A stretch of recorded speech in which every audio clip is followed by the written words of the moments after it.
जो एक 20 वर्ष की आयु में छात्र था, गोरखपुर यूनिवर्सिटी में शिक्षा ले रहा था, अचानक से ऐसा क्या हुआ कि आध्यात्म की तरफ उनका रुख हो गया, वैराग्य धारण कर लिया और यूपी के गोरखपुर को छोड़कर हिमालय की गोद में जा चला? कुणाल जी नमस्ते। कहानी कुछ ऐसी है कि पढ़ाई करते करते मैं बहुत सक्रिय ढंग से हम्म। सामाजिक कार्यों में संलग्न रहता था और ढेर सारे लोगों से मेरी जान पहचान हो चुकी थी। हम्म। मैंने देखा कि जब उन्हें हमारी जरूरत होती थी तो लोग प्यार से बात करते थे और जी। जब हमें उनकी जरूरत होती थी तो कई बार लोग उदासीन व्यवहार करते थे। हम्म। ये बात समझ में आ गई कि लोग केवल अपने मतलब से आपके आसपास नजर आते हैं और जब उनका मतलब पूरा हो जाता है तो आपसे दूर हो जाते हैं। हम्म। मुझे एक ऐसी जिंदगी चाहिए थी जिसमें मैं अपने आप को पूर्ण करूं, हम्म। एक ऐसा जीवन जिसमें खूब पढ़ाई लिखाई करूं, देश और दुनिया का दर्शन करूं। हम्म।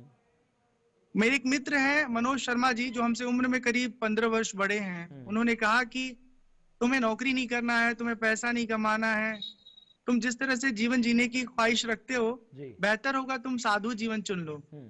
और उनकी बात मुझे ऐसे यकायक समझ में आ गई। हम्म। मैं एक महात्मा जी से मिला जो मेरे दीक्षा गुरु हैं, उनके पास जाकर के अपनी बात बताई। हम्म। फिर हमारा दीक्षा संस्कार हुआ और गोरखपुर छोड़ करके हम अयोध्या में लोमस ऋषि आश्रम है हम्म। वहां रहना शुरू किए। लेकिन बहुत बहुत दिलचस्प बात यह है कि जब वहां रहना शुरू किए तब हमने देखा कि हम तो यहाँ बर्तन ही मांज रहे हैं, जी। झाड़ू पोछा कर रहे हैं, हम्म। सब्जियां खरीद रहे हैं, खेती बुआई कर रहे हैं। मुझे लगा जो दुनिया में छोड़ करके आश्रम आया था हम्म। वहां भी तो वही जिंदगी हम जी रहे हैं। मुझे हम्म। शास्त्र समझना था, सनातन धर्म को जानना था, अपने को पूर्णता की ओर ले जाना था।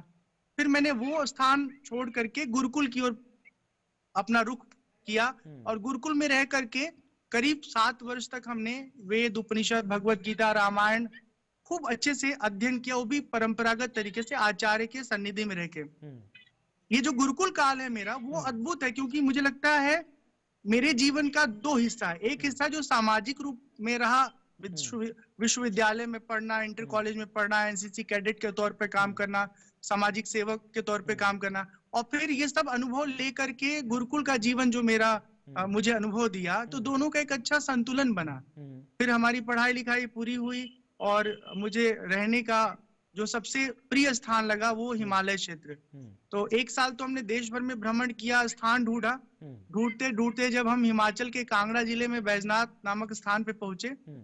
तो मेरा मन हुआ कि ये जगह बहुत सुंदर है, बहुत अच्छा है। जी। वहां पर एक मंदिर है भगवान शिव जी का, वहां उन्हें प्रणाम किया और वहां कई लोग थे। तो मैंने हम्म। कहा कि यहाँ कोई कुटिया खाली है तो कृपा करके मुझे बताइए, हम्म। हम यही रहना चाहते हैं। हम्म। एक माता जी ने कुटिया का पता बताया। कुटिया वो सार्वजनिक नहीं है, किसी एक व्यक्ति का स्वामित्व है। तो हम्म। उनसे जाके मैंने सीधे ये कहा कि 4 महीने के लिए हमें ट्रायल लाइफ यहाँ दे दीजिए। यदि मेरा व्यक्तित्व, व्यवहार, आचार विचार आपको उत्तम लगेगा हम्म। तो आप हमें अनुमति दीजिएगा और मैं आगे रहकर साधना करूंगा यहाँ।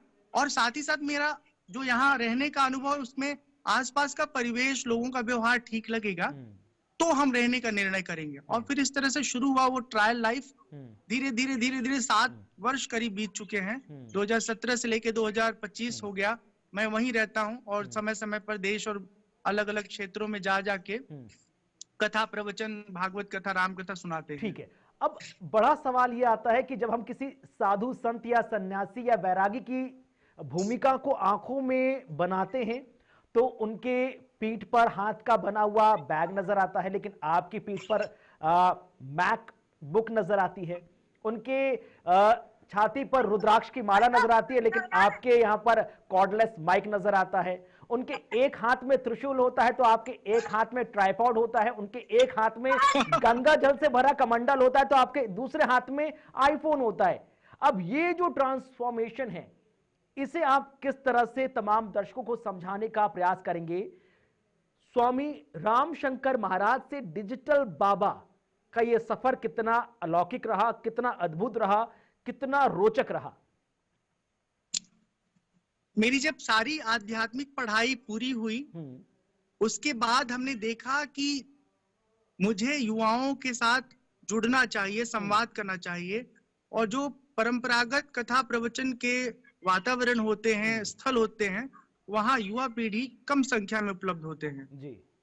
सोशल मीडिया एक ऐसा मंच है जहां पर हर आयु वर्ग के आपको भरपूर संख्या में मिलेंगे। ठीक है। तो मैंने देखा कि ये बेस्ट प्लेटफॉर्म है। मैंने सोशल मीडिया पे अपने आप को एक्टिव किया, फेसबुक, इंस्टाग्राम, यूट्यूब, ट्विटर, इन सब प्लेटफॉर्म का सहारा लेकर के अपने अनुभव को, समझ को, और वो भी कपोल कल्पित समझ नहीं। मैं इस बारे में आपको बहुत स्पष्ट कर दूं कि जिन बात का मुझे पक्का स्रोत नहीं मालूम होता है, जिन बातों की जानकारी को लेकर मैं पक्के तौर पे पुष्ट नहीं रहता हूं, उन बातों पे कभी हम कोई बात नहीं करते।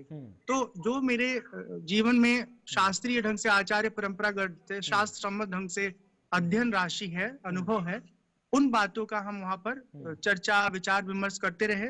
और इस तरह से लोगों से हम जुड़ते गए। धीरे धीरे एक दिन ऐसा आया 2017 का, जब मुझ पर एक राइटअप लिखा गया कि लाइफ स्टोरी ऑफ डिजिटल बाबा। ठीक है। और वहां से हमारे रामशंकर से डिजिटल बाबा की यात्रा शुरू हो गई।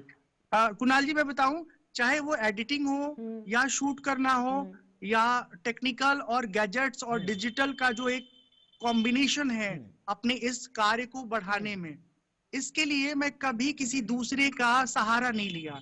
सारी चीजें समय के साथ सीखता रहा और उसका उपयोग करता रहा।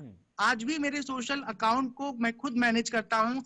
एक एक मैसेज को मैं रिप्लाई करता हूँ यदि उन मैसेज में कोई जेन्युइन बात नजर आती है। बाकी हेलो, हाय, सीताराम, बहुत सारे मैसेज आते हैं, लेकिन कहीं कोई जिज्ञासु कोई उचित सवाल के साथ रूबरू होता है तो फिर हम उन्हें उसका उत्तर भी देते हैं। ठीक, यानी कुल मिलाकर आपने लाखों करोड़ों श्रद्धालु जो समय समय पर ये कहते थे कि बहुत ज्यादा काम है, नौकरी है, तमाम जिम्मेदारियां हैं, इसलिए हम तीर्थ स्थल नहीं जा पाते, इसलिए हम वेदों का ज्ञान नहीं हासिल कर पाते, आपने कहा ठीक है, काम में लगे रहो, मैं हूं जो जरिया बनूंगा, डिजिटल माध्यम से घर बैठे मोबाइल पर, लैपटॉप पर, यूट्यूब के माध्यम से हर जगह की तस्वीर आप तक पहुंचाऊंगा, ये जिम्मेदारी मुझको दे दो। अब ये जिम्मेदारी कितनी ज्यादा है? थोड़ा बोझ महसूस होता है या ये जिम्मेदारी ऐसी है जो आत्मा को तृप्त कर देती है? मैं बहुत अच्छे से इस जीवन को निभा रहा हूं और मैं आपको बताना चाहता हूं कि यदि आप अपने कार्य में खुद को अच्छे से तैयार करके लोगों को सेवाएं देंगे तो आप कभी उलझेंगे नहीं, फंसेंगे नहीं, चक्रव्यूह में आप शिकार नहीं होंगे। मुझे कहने में बहुत अच्छा लग रहा है कि जिस सवाल का उत्तर मेरे पास नहीं है उस पर मैं काम करता हूं और बिना ठीक से जाने समझे मैं कभी उसका उत्तर नहीं देता। और मुझे लगता है हर व्यक्ति को इस बारे में गंभीरता से सोचना चाहिए, ऐसे ही अमल करना चाहिए।